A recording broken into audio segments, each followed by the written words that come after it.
Hello friends, welcome to my channel. तो आज हम अपना लेक्चर नंबर 6 स्टार्ट कर रहे हैं। इससे पहले हमने मेमोरी के 5 लेक्चर कंप्लीट करे हैं, जिसमें हमने मैक्सिमम सारा कवर कर लिया हुआ है। आपका जो भी मेमोरी का ह्यूमन मेमोरी का सिलेबस था, type of memory, theories of memory, जो भी मॉडल्स थे वो हम सब कवर कर चुके हैं। अब ये लास्ट टॉपिक बचा है, थ्योरीज ऑफ फॉरगेटिंग। और इसके बाद biological basis of human memory, एक छोटा सा वो भी मैं आपको करवा दूंगी टॉपिक। और जो डिसऑर्डर्स हैं जैसे अल्जाइमर आ गया, डिमेंशिया, उसका भी एक साथ मैं वो लास्ट इसका टॉपिक लेके आऊँगी कल या परसों के लेक्चर में, ठीक है। तो कल जो लास्ट हमने लेक्चर कवर किया था, लेक्चर नंबर 5, तो उसमें हमने सिर्फ फर्स्ट थ्योरी कवर की थी। आप फर्स्ट थ्योरी भी नहीं कवर करी थी, हमने सिर्फ फॉरगेटिंग के थोड़ा बेसिक पढ़ा था, ठीक है। तो फॉरगेटिंग क्या होती है, तो सिंपली क्या है, जो भी आपने इन्फॉर्मेशन एलटीएम में स्टोर करी होती है, पहले एनकोड करते हो फिर स्टोर करते हो उसको एलटीएम में। जब आपको ज़रूरत पड़ती है उस इन्फॉर्मेशन की, जब आप उसको रिकॉल करते हो, तो उस टाइम जो इन्फॉर्मेशन रिट्राइव होती है, अगर वो आप रिट्राइव नहीं कर पा रहे हो, रिकॉल नहीं कर पा रहे हो, तो उसको हम क्या बोलते हैं, सिंपली फॉरगेटिंग। कि आपने पहले से स्टोर करी है बट ज़रूरत के टाइम पे आप उसको याद नहीं कर पा रहे, तो वो क्या है, आपका फॉरगेटिंग है। अब अलग अलग साइकोलॉजिस्ट ने बताया, अलग अलग रीज़न दिए कि जो फॉरगेटिंग है वो क्यों होती है। तो उसी पे आपकी सारी थ्योरीज बनी हुई हैं। बट सबसे पहले हरमन एबिंगहॉस ने बताया था, जो लेक्चर नंबर 5 है उसको हमने इसी टॉपिक के डिटेल में किया है। 7-8 मिनट का होगा, आप जाके वहाँ पे चेक करो। और इन्होंने आपकी ये फॉरगेटिंग कर्व दी, जिसमें इन्होंने क्या बताया था कि जो फॉरगेटिंग होती है वो स्टार्टिंग के 9 आवर्स में होती है, और उसमें भी जो फर्स्ट आवर होता है वो सबसे ज़्यादा क्रूशियल होता है, सबसे ज़्यादा फॉरगेटिंग उसी में होती है। और उसके बाद जो इंपॉर्टेंट आपके कंसेप्ट होते हैं वो आपको याद रहते हैं। और इधर आके देखो, जैसे ये रुक गई है, फिर बड़े दिन तक आपको वो चीज़ें याद रहती हैं, मेन इंपॉर्टेंट चीज़ें। बट जो डिटेल है वो स्टार्टिंग में आप 9 आवर में भूल जाते हो, अगर आप उसको रिवाइज नहीं करोगे तो, ठीक है। तो ये हमने डिटेल में करा हुआ है अपने 5th लेक्चर, ठीक है। तो ये सारी चीज़ें हमने पहले कवर करी थी। और हरमन एबिंगहॉस ने क्या बोला कि जो फॉरगेटिंग है वो ऑटोमेटिक है, और उसी चीज़ को उन्होंने डिके थ्योरी भी बोला है, ठीक है। फिर आ गया सबसे पहला, हमारे पहली थ्योरी आ गई हमारी एनकोडिंग फेलियर, आ गई हमारी एनकोडिंग फेलियर। अब आ गया एनकोडिंग फेलियर, क्या आ गया, यानी कि इनफेक्टिव एनकोडिंग। जब आप एनकोड कर रहे हो इन्फॉर्मेशन को, उसी टाइम आप एनकोड सही से नहीं कर रहे हो, यानी कि ये जो प्रॉब्लम है आपकी सेंसरी मेमोरी की है, उस टाइम ही अटेंशन पे नहीं कर रहे, वो एनकोड नहीं होगा, तो फॉरगेटिंग तो होगी, क्योंकि फिर रिट्राइव ही नहीं हो पाएगा। Failure to process information into memory, information not attended and fail to be encoded. आप इन्फॉर्मेशन को अटेंड ही नहीं कर रहे, तो इसलिए क्या हो रहा है, वो एनकोड नहीं हो पा रही, और फेलियर हो रहा है किस टाइम, रिट्राइव के टाइम। तो इसलिए हम इसको क्या बोल रहे हैं, फॉरगेटिंग का रीज़न बोल रहे हैं। It prevent information to enter short term memory and long term memory. ये क्या करती है, प्रिवेंट करती है कि इन्फॉर्मेशन आपकी शॉर्ट टर्म में भी नहीं जाए और लॉन्ग टर्म में भी नहीं जाए। जैसे कि अगर शॉर्ट में नहीं जाएगी तो लॉन्ग में वैसे भी नहीं जाएगी। जैसे हमने मॉडल पढ़े थे पहले, या स्टेजेस पढ़ी थी, तो सबसे पहले सेंसरी मेमोरी थी अटेंशन के थ्रू, फिर आपकी शॉर्ट टर्म मेमोरी थी, और फिर जाके आपकी क्या थी, लॉन्ग टर्म मेमोरी थी। बट अगर आपकी अगर आपकी सेंसरी मेमोरी ही फॉर्म नहीं हो रही है, तो आपकी शॉर्ट टर्म और लॉन्ग टर्म की तो बात ही नहीं आएगी, ठीक है। और ये most obvious and common overlooked reason है किसके लिए, फॉरगेटिंग के लिए। जैसे कि क्लास में टीचर पढ़ा रहा होता है, तो अगर बच्चे उस टाइम उस इन्फॉर्मेशन को एनकोड ही नहीं कर रहे हैं, तो अगर फिर जब नेक्स्ट डे टीचर क्लास में आएगा, वो क्वेश्चन करेगा, तो बच्चों को तो फॉरगेटिंग हुई होगी, क्योंकि इन्फॉर्मेशन एनकोड ही नहीं हुई है। तो ये सबसे ज़्यादा जो कॉमन और ऑब्वियस रीज़न है किसका, फॉरगेटिंग का, वो क्या आपका एनकोडिंग फेलियर है। दूसरी चीज़ आ गई आपकी theory of decay, trace, art, disuse. अब मैंने ये तीनों एक साथ क्यों लिख दिए हुए हैं। डिके मतलब, डिके हम किस केस में देखते हैं ज़्यादातर, जो शॉर्ट टर्म और जो आपकी सेंसरी मेमोरी है, जब हम अटेंशन पे नहीं करते हैं तो सेंसरी मेमोरी क्या होती है, डिके हो जाती है आपकी, ठीक है, मतलब ऑटोमेटिकली ख़त्म हो जाती है। तो उसको हम क्या बोलते हैं, जब ऑटोमेटिकली पड़ी चीज़ें क्या हो, फेड हो जाएं, गायब हो जाएं। जैसे हमने कोई चैप्टर लर्न किया, पढ़ रहे हैं हम उसको रिवाइज़ नहीं कर रहे बार बार, तो क्या होगा, वो फेड हो जाएगा, डिके हो जाएगा। तो शॉर्ट टर्म के केस में हम उसको डिके बोलते हैं। बट वहाँ ही अगर लॉन्ग टर्म मेमोरी की बात आए तो हम उसको डिसयूज़ बोलते हैं, कि एलटीएम में मेमोरी चली गई थी और हमने उसको यूज़ नहीं किया, इसलिए क्या हो गई, वो फेड हो गई। और इसमें एक और है, ये आपका ट्रेस भी मैंने इसी में कवर किया है। ट्रेस क्या है ये इधर, कि जब हमारी मेमोरी फॉर्म होती है ना, तो एक फिज़िकल ट्रेस बनते हैं हमारे ब्रेन में, ठीक है। फिज़िकल बोल सकते हो, केमिकल मतलब केमिकल रिएक्शन होती है, उसकी वजह से कुछ फिजिकल ट्रेसेस बनते हैं हमारे ब्रेन में जब हम कोई नई चीज़ सीखते हैं, उसको हम मेमोरी ट्रेस भी बोलते हैं। ठीक है, मेमोरी ट्रेस क्या है? फिजिकल चेंज है आपके ब्रेन में, जो कब होगा? जब आप नई मेमोरी को फॉर्म करोगे। बट जब टाइम के साथ आप उस मेमोरी को यूज़ नहीं कर रहे हो तो वो क्या होगा? फेड हो जाएंगे। जैसे ग्राउंड में घास है, ठीक है, आप ग्राउंड में कहीं पे भी जा रहे हो या कोई भी नए एरिया पे आप चल रहे हो, जब आप एक ही रास्ते से बार बार चलोगे तो क्या होगा? ये निशान बन जाते हैं कि वहाँ से रास्ता जैसे आपको दिखने लगता है। तो वैसे ही सेम हमारे ब्रेन में होता है कि जब हम एक इन्फॉर्मेशन को दोबारा रीड कर रहे हैं, फॉर्म कर रहे हैं, तो क्या होगा? ट्रेसेस बन जाएंगे। बट जब हम और कोई इन्फॉर्मेशन में बिजी हो गए, हमने इस इन्फॉर्मेशन को यूज़ करना बंद कर दिया, तो ये क्या होगा? सब एक जैसा हो जाएगा, तो वो जो ट्रेसेस बने होंगे वो फेड हो जाएंगे। तो जो आपकी थ्योरी ऑफ डिके, ट्रेस या डिसयूज़ है, वो यही चीज़ बोल रही है कि इन्फॉर्मेशन को यूज़ नहीं किया, इस वजह से क्या हो गया? जो ट्रेसेस बने थे वो क्या हो गए? फेड हो गए। ठीक है, अब ये थ्योरी सबसे पहले कौन लेके आया था? Edward Thorndike come up with this theory of trace decay. कब? 1914 में। This theory is based on the early studies conducted by Hermann Ebbinghaus on early memory. और ये स्टडी किसके ऊपर आई थी? ये थ्योरी किस बेसिस पे इन्होंने बनाई थी? जो स्टडीज़ किसने कंडक्ट की थी? हरमन एबिंगस ने, जब वो स्टार्टिंग में मेमोरी पे काम कर रहे थे। States that our memory will fade away with time if we don't access it regularly. तो ये थ्योरी क्या बोलती है कि जो हमारी मेमोरी है वो फेड हो जाती है, गायब हो जाती है टाइम के साथ, अगर हम रेगुलरली उसको रिवाइज़ नहीं कर रहे। जैसे अगर मैं आज आपको ये पढ़ा रही हूँ, अगर मैं अपने सिलेबस के टच में नहीं रहूँगी, एक टाइम पे मेरा नेट क्लियर हुआ था, मैं उसको नहीं पढ़ रही 1 साल 2 साल, तो थर्ड ईयर में जब आप मेरे को कुछ पूछोगे कंसेप्ट, तो वो ऑटोमेटिकली गायब हो गए होंगे मेरी मेमोरी से। तो तब मैं ये नहीं बोल सकती कि तब मैं इंटेलिजेंट थी और अब मैं इंटेलिजेंट नहीं हूँ, वैसे वाला हम कंसेप्ट नहीं कर सकते। या आप कोई इन्फॉर्मेशन आज बड़े अच्छे से एक्सप्लेन कर रहे हो, कल नहीं कर पाओ, तो वहाँ पे आप इंटेलिजेंस वाली बात नहीं लेके आओगे, वहाँ बात आ जाती है मेमोरी की। आपने उस चीज़ को यूज़ ही नहीं किया तो वो फेड हो गई। ठीक है, फिर आ गया neurological changes known as memory traces, जो मैंने आपको अभी बताया, जो हमने ट्रेस का कंसेप्ट पढ़ा। Neurological changes known as memory traces occur in an individuals brain when they learn new information. Neurological changes होते हैं इंडिविजुअल के ब्रेन में, जिनको हम क्या बोलते हैं? मेमोरी ट्रेस बोलते हैं। वो कब फॉर्म होते हैं हमारे? जब हम कोई नई इन्फॉर्मेशन को प्रोसेस करते हैं, अपने ब्रेन में कोई नई इन्फॉर्मेशन लेके जाते हैं। Therefore, whenever they conduct memory retrieval, they must revisit the trace the brain has used during encoding. तो जब भी हम उस मेमोरी को रिट्राइव करते हैं, उस मेमोरी को यूज़ करते हैं, तो जो हमारा ब्रेन है वो उन ट्रेसेस को क्या करता है? रिविजिट करता है और हेल्प करता है हमें क्या? कि जो हमने एनकोड किया था हम उसको दोबारा से रिट्राइव कर पाएँ। बट अगर ये जो ट्रेसेस हैं ये फेड हो गए होंगे तो फॉरगेटिंग हो जाएगी। ठीक है, फिर आ गया memory retrieval depend on the time between encoding and retrieval of information. The sooner we retrieve the memory the more quickly we can recall it and vice versa. अब जो मेमोरी रिट्राइवल है वो किस पे डिपेंड करता है? कि आपने कौन से टाइम पे इंफॉर्मेशन को एनकोड किया था और आप कब उसको रिकॉल करने की कोशिश कर रहे हैं। जैसे कि अगर आपने 1 साल पहले कोई मेमोरी को एनकोड किया था, आप उसको 1 साल के बाद रिकॉल करने की कोशिश कर रहे हैं, तो वो नहीं होगी रिकॉल। बट अगर आपने जैसे कल कोई कंसेप्ट लर्न किया और आज आप दोबारा से उसको रिट्राइव करने की कोशिश कर रहे हो, तो वो अभी ट्रेस नए हैं, तो आप उसको रिकॉल कर पाओगे। बार बार रिकॉल करोगे, ट्रेसेस स्ट्रॉन्ग होंगे, मेमोरी और ज़्यादा स्ट्रॉन्ग होगी। बट अगर नहीं करोगे रिकॉल तो क्या होगा? फेड हो जाएंगी।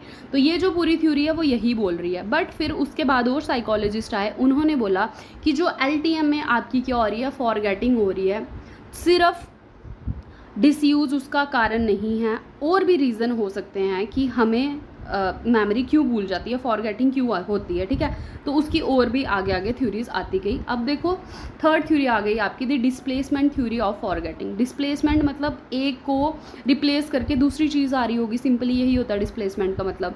अब आ गया the displacement theory of forgetting is relevant to short term memory. अब ये थ्योरी किसके लिए रेलेवेंट है? ज़्यादा किस चीज़ को एक्सप्लेन कर रही है? ये शॉर्ट टर्म मेमोरी को। शॉर्ट टर्म मेमोरी क्या है? जो हमने पहले भी पढ़ी है, has limited retaining capacity and only hold a limited amount of information. Short term memory क्या होती है कि इसकी लिमिटेड कैपेसिटी होती है और ये थोड़े अमाउंट की इन्फॉर्मेशन को क्या करती है, होल्ड करती है। इसलिए ये जो डिस्प्लेसमेंट थ्योरी है ये सबसे ज़्यादा सही किस पे बैठती है, आपकी शॉर्ट टर्म पे। This theory depend on the studies conducted based on free recall method. Direct पूछ सकते हैं फॉरगेटिंग की कौन सी थ्योरी है जो फ्री रिकॉल मैथड पे डिपेंड करती है, वो आपकी डिस्प्लेसमेंट थ्योरी है। MCQ साथ में बता रही हूँ मैं।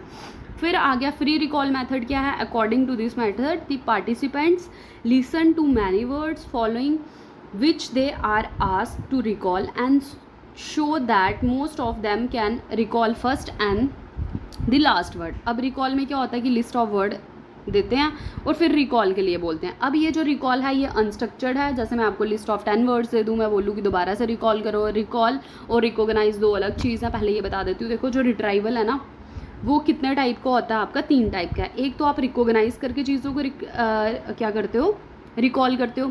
अब रिकॉग्नाइज मतलब आपको जैसे MCQ दिए हैं, आपने सामने से उसको चूज़ करना है, पहचानना है कि है कौन सा। रिकॉग्नाइज मतलब पहचानना।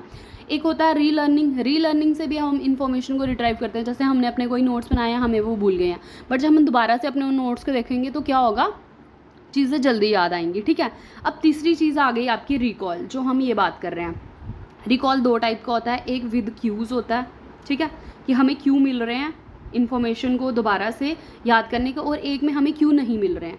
बट जिसमें हमें क्यों मिल रहे होते हैं, जैसे कि कोई मैं आपको एक सेंटेंस दे दूं, उसमें मैं आपको क्या दे दूं, फिलअप दे दूं, तो आपने उस जो डैश है, जो फिल है, मतलब जो मैं आपको एक ब्रैकेट दे रही हूँ उसको फिल करना है। उधर आप क्या भरोगे, खुद से चीज़ें याद करके।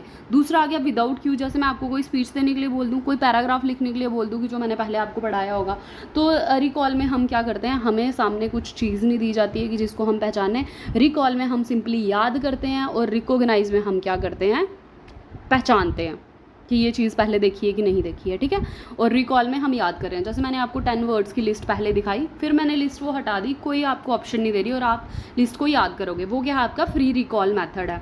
तो फ्री रिकॉल मेथड में इन्होंने क्या देखा कि जो फर्स्ट के वर्ड हैं वो ज़्यादा याद रह रहे हैं, और लास्ट के, जिसको आगे जाके क्या सीरियल पोजीशन इफेक्ट भी आया, जो रिसेंसी और प्राइमेसी इफेक्ट, जो मैंने इससे शायद 3rd लेक्चर में होगा, वो वहाँ जाके देखना। ठीक है। तो वो हमने उसमें कवर किया था।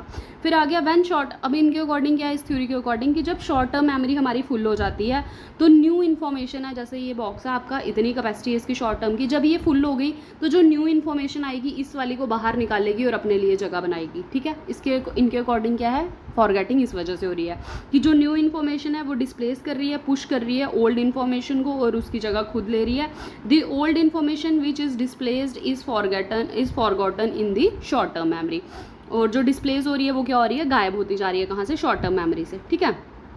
फिर नेक्स्ट थ्योरी आपकी आ गई the interference theory of forgetting. इसको भी हम पहले पढ़ चुके हैं, जो आपका रेट्रोग्रेड और इंटेरोग्रेड इफेक्ट आ गया। ठीक है। अब देखो, अब ये जो इंटरफेरेंस थ्योरी ऑफ फॉरगेटिंग है, इसको कौन लेके आया, आपका John A Bergstrom was the first psychologist to study the interference theory of forgetting. कौन से ईयर में, अगर कभी ईयर पूछ लिया तो याद रखना, 1892 में। और इससे पहले हमने किसका ईयर पढ़ा था, एक थ्योरी और थी ना जिसका, हरमन एबिंगस का हमने 1885 पढ़ा। और कौन सा पढ़ा हमने, इंटरफेरेंस थ्योरी आपकी कब आ गई, 1892 में आ गई। ठीक है। और जो आपकी डिके एंड डिसयूज है वो 1914 में है, और ये वाली आपकी अभी मैंने बता दिया 1982 में है। ठीक है, 1892 में, सॉरी। अब आ गया, ही stated that retrieval and recall of memory could be interfered bye previous and new information. अब इनके अकॉर्डिंग क्या है कि जो रिट्राइवल और रिकॉल है मेमोरी का, वो इंटरप्ट होता है किसकी वजह से, न्यू इन्फॉर्मेशन की वजह से, और पुरानी इन्फॉर्मेशन की वजह से क्या हो रहा है, रिट्राइवल इंटरप्ट हो रहा है। एग्जाम्पल दिए इन्होंने, an individual will not remember what they had breakfast on Sunday because of the number of meal consumed throughout the week. अब जो एक इंडिविजुअल है उसको क्या है कि ये याद नहीं रह रहा उसने संडे में क्या ब्रेकफास्ट की थी। क्यों? क्योंकि उसके बाद उसने पूरे वीक में बहुत सारी मील्स कंज्यूम करी हैं। बट अगर वहाँ ही आप एक्सेप्शनल केस लो होस्टलर्स का, तो उनको याद होता है क्योंकि चार्ट प्रिपेयर है, और हो सकता है कि उनको याद हो गया हो। बट ऐसे जब आप घर पर रह रहे हो तो हो सकता है आपको ये चीज़ें याद ना हो। ठीक है। अब एक आता है आपका प्रोएक्टिव इंटरफेरेंस, एक आता है आपका रेट्रोएक्टिव इंटरफेरेंस। प्रोएक्टिव क्या है, प्रो मतलब पी से प्रो, पी से पुरानी चीज़ें। तो old memory interfere with ability to remember new memory. तो एक चीज़ याद रखना, दूसरी उसकी ऑटोमेटिक है। प्रोएक्टिव में क्या है, ओल्ड मेमोरीज इंटरफेयर कर रही है किसके साथ, नई मेमोरी को रिमेंबर करने के लिए। और रेट्रोएक्टिव क्या है, न्यू मेमोरी इंटरफेयर कर रही है with the ability to remember old memories. ठीक है, अब एक मैंने एग्जांपल दी है, जो इस वीडियो को कंप्लीट देख रहा है प्लीज़ वो कमेंट में बताना, जो नहीं देख रहा है स्किप कर रहे हैं तो वो नहीं बताना फिर।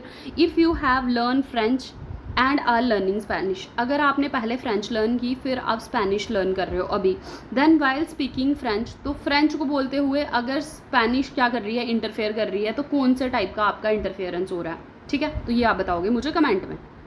अब जो नेक्स्ट थ्योरी आई वो क्या है आपकी, forgetting due to retrieval failure. तो ये आई है 1974। डेट्स मैंने मैक्सिमम आपको सबकी बताई हैं, तो अगर आप इसके नोट्स बना रहे हो तो आप सीक्वेंस वाइज भी बना सकते हो कि पहले ये थ्योरी आई फिर ये थ्योरी आई। ठीक है, अब ये क्या बोल रहे हैं कि फॉरगेटिंग क्यों होती है, रिट्राइवल फेलियर की वजह से होती है। पहले हमने पढ़ा था कि ट्रेसिस की वजह से हो रही है, फिर हमने बोला कि डिस्प्लेसमेंट की वजह से हो रही है, अब बोल रहे हैं रिट्राइवल फेलियर की वजह से हो रही है। ठीक है, forgetting can occur not only because of the memory trace have decade over time, यानी कि सिर्फ जो हमने डिके थ्योरी में पढ़ा सिर्फ उसके अकॉर्डिंग फॉरगेटिंग नहीं हो रही, और because independent set of store association completely eight the time of recall, यानी कि जो आपकी डिस्प्लेसमेंट थ्योरी है उसकी वजह से भी सिर्फ नहीं हो रही, but also because at the time of recall either the retrieval cues are absent और दे आर इनअप्रोप्रिएट। तो ये क्या बोल रहे हैं, ये भी रीज़न हो सकता है कि रिकॉल के टाइम पे जो हमें रिट्राइवल क्यूज़ मिल रहे हैं या तो वो एब्सेंट हो या वो इनअप्रोप्रिएट हो। ठीक है, तो रिट्राइवल क्यूज़ की वजह से हम रिट्राइव नहीं कर पा रहे, फॉरगेटिंग हो रही है। ये किसने बोला है, forgetting due to retrieval failure में